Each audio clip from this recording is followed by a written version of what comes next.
নমস্কাৰ, নতুন এটা ভিডিঅ'লৈ আপোনালোক সকলোকে স্বাগতম জনাইছোঁ। আজি বহুত দিনৰে পৰা পাণ গছখিনি বহুত বেয়া হৈ গৈছে, এই ধৰণে এনেকৈ পুৰি গৈছে। কিহৰ কাৰণে হয় আপোনালোকে জানেনে বাৰু? বৰষুণ দিয়াৰ পাছৰে পৰাই এনেকৈ পাণখিনি বেয়া হৈ গৈছে। ইয়াত 100 জোপা মানেই আছিলে পাণ, আমাৰ তামোল আৰু পাণ।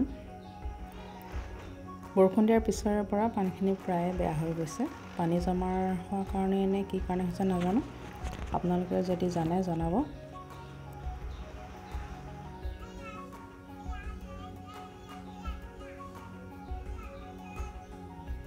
প্ৰত্যেকজোপা গছতে এনেকৈ দুখিলা এখিলা বেয়া হৈ যাব ধৰিছে।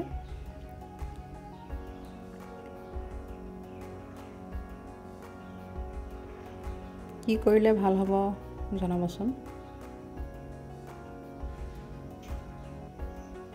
নতুনকৈ পাণ ওলাই আছে, এতিয়া ছিঙিবৰ সময় হৈ আছে।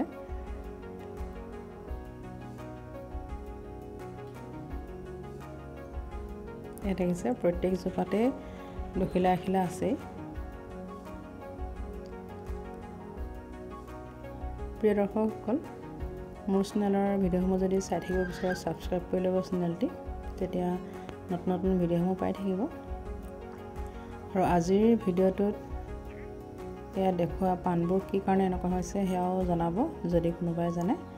আজিৰ ভিডিঅ'টো একেবাৰে সৰু।